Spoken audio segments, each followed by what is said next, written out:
एक और बड़ी खबर, झारखंड में बीजेपी सबसे बड़ी पार्टी बनती हुई नजर आ रही है। बीजेपी 30 सीटें और जेएमएम 26 सीटें लीड करती हुई नजर आ रही है। झारखंड में जेएमएम से ज्यादा बीजेपी को सीटें मिलती हुई दिख रही है। यानी कि ये बस ऐसा मान लीजिए कि 2019 का जो आंकड़ा था उसी को पलट दीजिए।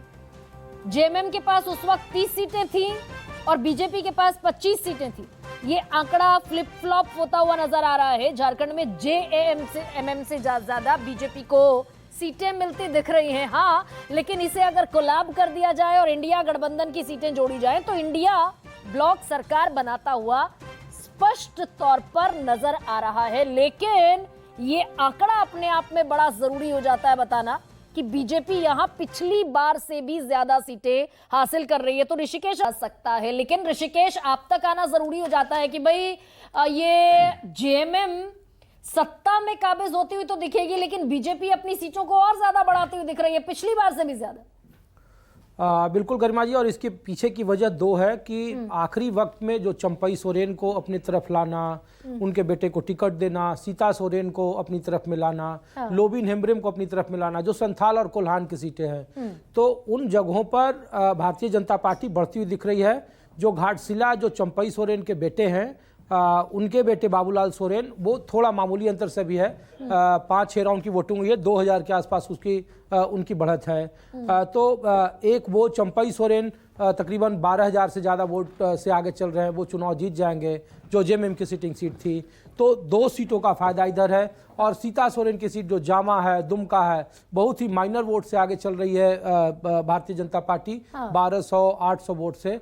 तो अभी ये आंकड़ा यानी कि ऋषिकेश क्या ये समझें कि भाई 32 सीटों पर अगर एनडीए आगे है तो आजसू यानी कि जो सहयोगी पार्टीज रही वो सिंक इन कर गई।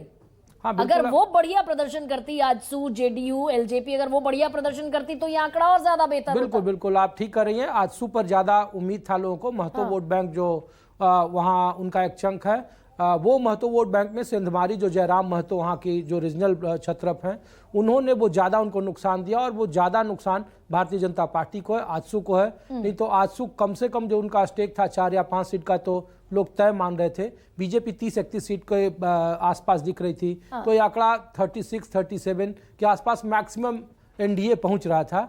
इससे ज़्यादा उनको दिख नहीं रहा था, क्योंकि बार बार हम लोग कह रहे थे कि ग्राउंड पर जो मुस्लिम और ट्राइबल वोट है वो इंटैक्ट थे। दूसरा, वाम दलों को इनके साथ में लाना, विपक्ष वोट बैंक को रोका, वो बिखराव नहीं हुआ।